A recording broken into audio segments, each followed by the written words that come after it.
perkenalkan nama aku Alifa dari Fakultas Kedokteran Hewan Universitas Udayana, dan aku di sini di salah satu keindahan Bali yang banyak banget pantai. Ya, dan aku berada di salah satu pantai namanya Pantai Jimbaran. Nah, tak hanya kecantikan Bali yang cantik banget dari flora, fauna, dan juga salah satunya pantai, ada juga satu ancaman besar, yaitu banjir. Bali, kok banjir sih? Berikut faktanya. Bali seperti yang kita tahu tengah dilanda bencana yang cukup meresahkan warga. Curah hujan tinggi hingga menyebabkan banjir di mana-mana, terutama di Denpasar. Kerusakannya cukup signifikan. Jalanan penuh dengan sampah, bahkan beberapa bangunan juga roboh. Tak hanya merugikan manusia, banjir juga merugikan makhluk hidup yang tinggal di sana. Banyak sekali shelter dan rumah-rumah warga yang memiliki anjing atau kucing hanyut dan bahkan tidak punya tempat berlindung lagi karena tempat berlindung mereka sudah hancur oleh banjir. Untungnya, beberapa dari mereka berhasil dievakuasi.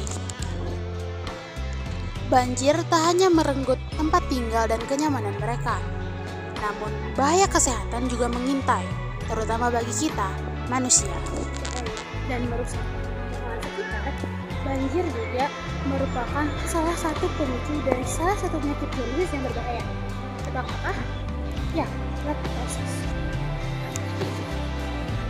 Nah, untuk selanjutnya kita akan leptosis merupakan penyakit yang disebabkan oleh bakteri Leptospira. Penyakit ini biasanya disebarkan oleh urin atau darah dari hewan pengerat seperti tikus atau bahkan dari anjing, sapi, dan juga babi. Lalu hubungannya apa dengan banjir? Ketika banjir, air akan meluap, termasuk air dari gorong-gorong. Seperti kita tahu, salah satu penyebab leptosis yaitu tikus hidup di gorong-gorong. Otomatis urin dan darah mereka juga ada di sana. Ketika air naik, air banjir akan bercampur dengan urin dan darah tikus. Ketika air banjir atau air yang terkontaminasi tersebut masuk ke luka terbuka, kita bisa terinfeksi penyakit leptosis. Gejalanya ditandai dengan demam, sakit kepala, badan lemas, mual muntah, kaki tangan bengkak, mata merah, dan badan tampak kuning atau sakit kuning. Pada kasus yang lebih parah, badan akan menjadi semakin kuning, disfungsi hati, ginjal, paru, hingga perdarahan. Jika tidak segera diobati, leptosis dapat semakin parah dan meregang nyawa. Menjadi seorang dokter hewan tidak hanya berorientasi tentang kesehatan hewan dan kesehatan hewan, tapi juga ikut berkontribusi mengenai kesehatan manusia. Seperti motonya, manusia memiliki satwa swake, yang artinya mengabdi kepada dunia manusia melalui dunia hewan. Leptosis merupakan salah satu penyakit zoonosis yang masih belum terlalu familiar di telinga masyarakat. Maka dari itu, penting bagi kita sebagai dokter hewan untuk mengedukasi masyarakat tentang penyakit ini. Karena jika tidak segera diketangani, penyakit ini dapat berubah menjadi semakin parah dan menyebabkan kematian.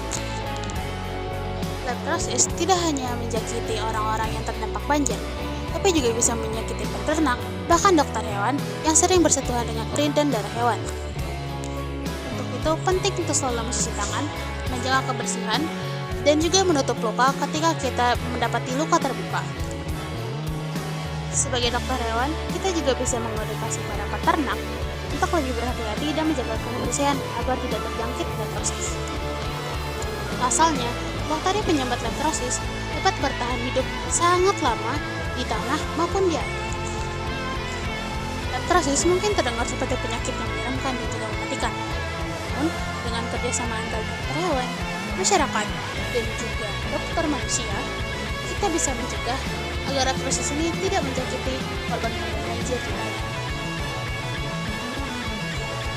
Dengan bersama, kita bisa mencegah, mengobati, dan menjadi garda terdepan untuk mencegah penyakit zoonosis menjangkiti manusia dengan tetap mempertahankan kesejahteraan hewan.